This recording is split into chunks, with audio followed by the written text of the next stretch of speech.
wouldn't be a proud settler. Do you think that the culture within the idea is maybe a little bit,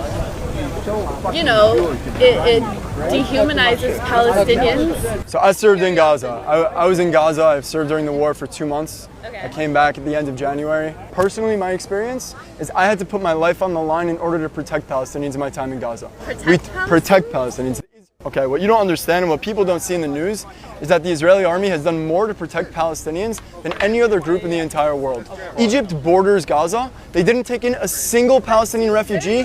Even, hold on. In a position where the contact from the outside world is very minuscule. Okay, you know what we did? Do you know what we did? Do you know what we did? The amount of access that the outside world has. Hold on. You're saying a lot of different things. Let me answer each one of them.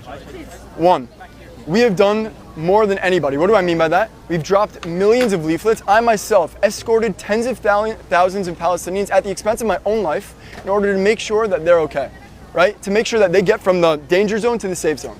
Why would I do that if we don't care and we just want to murder every Palestinian? Getting beat up by settlers and murders just walking to work. Can you show me an example? Because it's funny, because Israel allowed 50,000. Hold on, prior to the war, prior to the war, 50,000 Gazans every single day were allowed entry into Israel with work permits in order to work in Israel because we wanted to help them.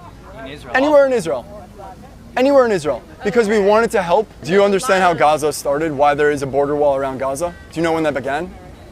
When it began? It began in like the 40s? No, not even close. Okay, in the early 2000s, so there were 2 intifadas. Do you know what the intifadas were? No, it didn't. The Green Line was way before the 2000s. No, the Green Line and the border on Gaza. The border on Gaza began, we built it, beginning in the early 2000s, and it finished in 2005. Why? Because there were suicide bombings, the second intifada, which resulted in the murder of 1,093 Israelis in Israel territory. So are they not allowed to defend Defending themselves from what? From what? Defending themselves against what? Against their land being occupied by settlers. Oh, wait. What does that mean? Are you a Native American? Trust me, I know about land back. I'm very aware. The United States as we speak. Yes, we have to recognize the past and history of this country. We are settlers here, just as Jewish people, Zionists. Wait. Are occupied. So you're saying we don't have a right to live in our own ancestral land? Yes, we are settlers here. So why are you here? To Gaza. When were you in Gaza? I was in, I'm sure you were. Just curious, like, to where you get your information from. Because if I'm just wondering. I read a lot of books. I think that the best place to learn from is history. And what about the people who lived through it? What about the people who lived through it? And comparing conflicts is really interesting. Okay, so I lived through the war. You were never in Gaza. I was in Gaza. I've been to Gaza. When were you in Gaza? I was near. I'm not sure, but I was in Gaza. I was also in. I'm sure you were. Question. But you were in Gaza, you said? How old are you?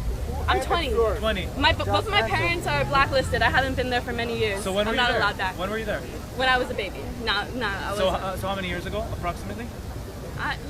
Like many years. Many years? Like many years. Yeah. You know that Jews and Arabs lived side by side in Gaza, but because of terror attacks, they had to close the borders. Egypt put a stricter border between the Gazans. You're missing out a lot of context. Wait. And order of events. I'm asking you a legitimate question. Right. If Gaza put a stricter border between Gaza and Egypt, why on earth are they not attacking Egypt?